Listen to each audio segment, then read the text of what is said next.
Good morning बच्चों। हम लोग आज एक्सरसाइज स्टार्ट करेंगे। एक्सरसाइज 5.6। ठीक है। एक्सरसाइज 5.6 का नाम है हमारा पैरामीट्रिक फॉर्म। Parametric form. ठीक है। तो जैसे ही पैरामीट्रिक फॉर्म लिखा, दिमाग में क्वेश्चन आता है कि सर होती क्या है ये। बेसिकली पैरामीट्रिक फॉर्म समझते हैं हम एक तरह से। एक हमने पढ़ा था एक्सप्लिसिट फंक्शन। ठीक है बच्चों,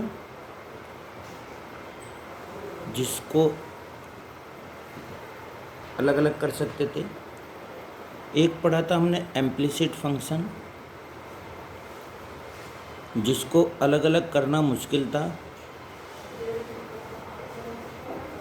ठीक है। अब आया हमारा पैरामीट्रिक फंक्शन। पैरामीट्रिक फंक्शन क्या है कि मान लो दो फंक्शन है x और y। ठीक है। x फंक्शन डिपेंड करता है t पर और y फंक्शन भी डिपेंड कर रहा है t पर। तो कहीं ना कहीं दो अलग अलग फंक्शन होते हुए भी किसी तीसरे पर डिपेंड कर रहे हैं, तो ये कहलाती है हमारी पैरामीट्रिक फॉर्म। क्या कहलाएगी बच्चों? Parametric form.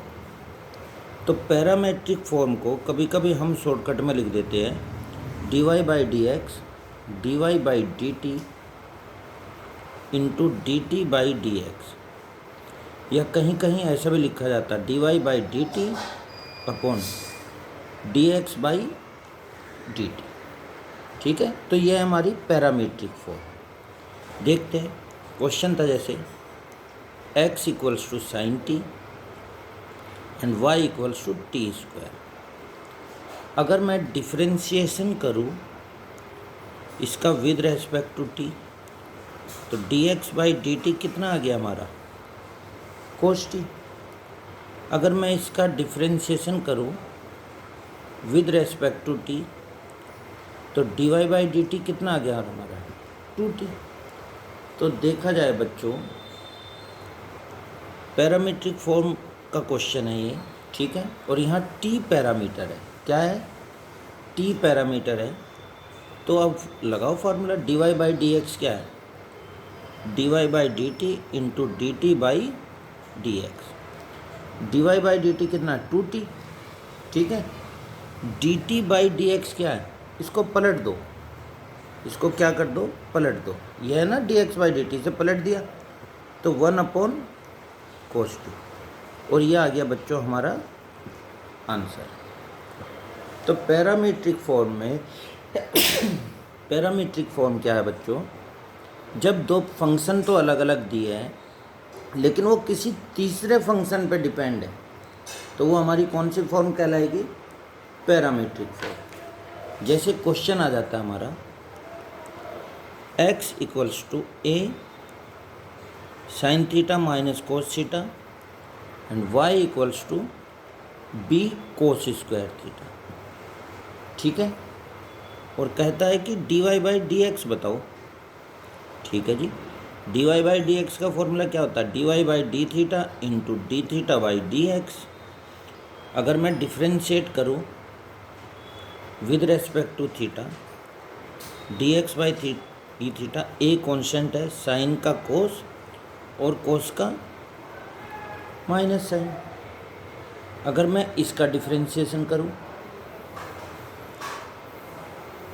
dy/d थीटा का, कोस स्क्वायर का 2 कोस थीटा और कोस थीटा का minus sine theta.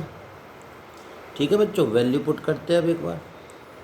dy/d theta क्या था? -2b cos theta sine theta, और d थीटा/dx क्या है? 1/a cos theta plus sine theta. ठीक है बच्चों। तो ये हमारा आ गया आंसर। तो पैरामीट्रिक फॉर्म सिंपल सा है कि जब दो फंक्शन, दोबारा देखते हैं, जब दो फंक्शन किसी तीसरे फंक्शन पर डिपेंड हो, जब दो फंक्शन किसी तीसरे फंक्शन पर डिपेंड हो गए, तो वो कहलाएगी हमारी पैरामीट्रिक फॉर्म।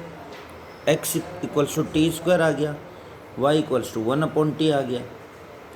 दो फंक्शन है, तीसरे पे डिपेंड है, तो ये parametric form. Differentiating with respect to t, dx by d t square कितना आ गया 2t। Differentiating with respect to t, dy by d t 1/t का क्या हो गया -1/t स्क्वायर। नाउ